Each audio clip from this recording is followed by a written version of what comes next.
Welcome back, YouTube pipe smokers. Mutton Chop Piper here.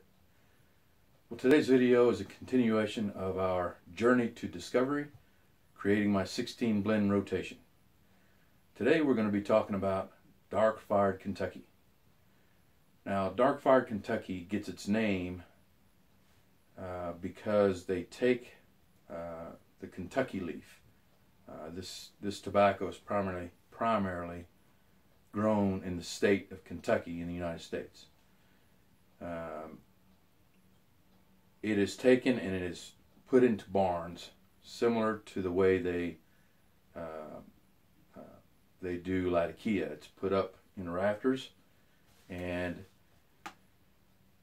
fires are burnt underneath it, and as the smoke rises from the wood fire, the particles are infused in the leaves of the tobacco, and then it's taken down after so long and processed to use for tobacco.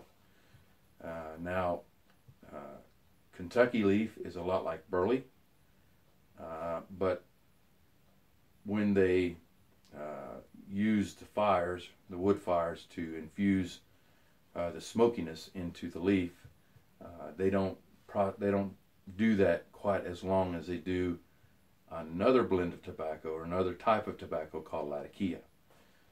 So it has a little bit of a lighter smoky taste or aroma to it than the Latakia. The Latakia is very smoky, very earthy, where Dark Fired Kentucky is not quite that strong, and it's less woodsy than Latakia.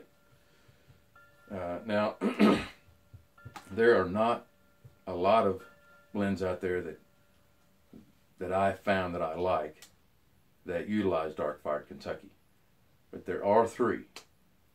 The three blends that I like that contain Dark Fired Kentucky. One of them is Mac Baren's HH Dark Fired, Old Dark Fired, sorry.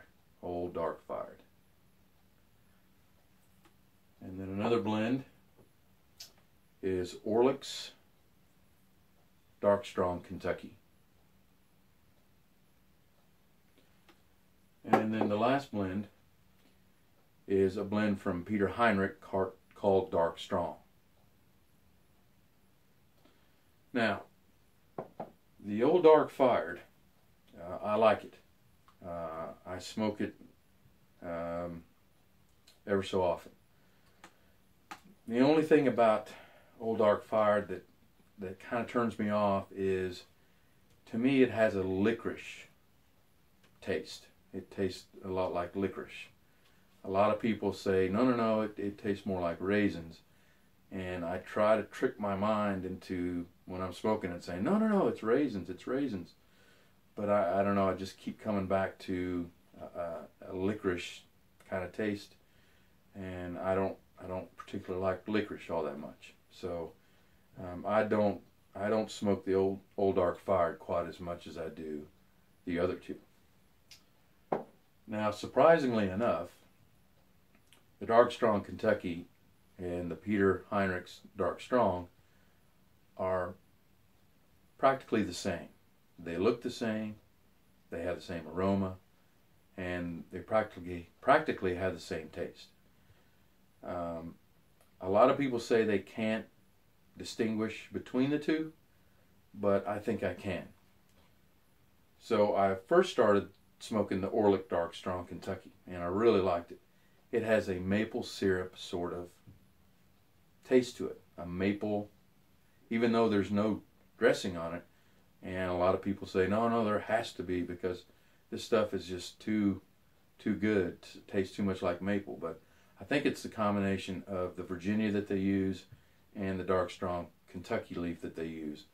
It combines to give you that maple taste. So I I had heard that the two tobaccos are practically the same, so I wanted to try it out myself and see if they were right. True, let me show you what it looks like here. can find a full one.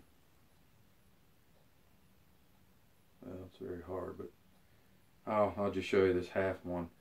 You can see, it's very hard to see, but the top portion is Virginia and the bottom portion is the dark strong Kentucky. Now, usually you have a piece that's all together, and mine's kind of broken up a little bit, so but you get the idea. It basically is, it's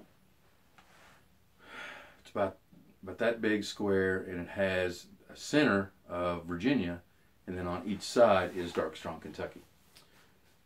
So I tried it, and sure enough, I thought there was a difference. I thought the maple taste was a little bit stronger in the Peter Heinrichs.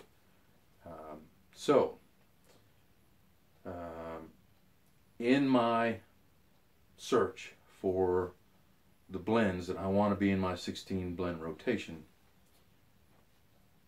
Peter Heinrich has made it. It is one of the blends that I'm going to include in my 16 blend rotation because of the taste and the way it looks, and I'm partial to flakes, so it has a lot going for it. Now the other two, the Old Dark Fired and the Peter Orlick's Dark Strong Kentucky, I will still smoke those. They will probably be in my 8. You know, I'm doing 16, and then I've got 8 that are going to be swapped out every so often. I'll keep those 8, smoke those for a while, and then when I get tired of them, I'll look over my catalog of tobaccos and decide, you know, I think I'll switch out this tobacco for this tobacco. It'll be in that 8 blend swap, I guess. Mini rotation, I guess you would call it. But those 2 blends are good, and I do smoke those every so often, but like I said, the Peter Heinrichs, it won over me because of the taste. Alright, well that's it for this video. I hope you enjoyed it. I hope you learned something. If you liked the video, I would appreciate a thumbs up. If you haven't subscribed to my channel, I would appreciate it if you would. So until we meet again, or until my next video, I want to wish you and your family happy piping.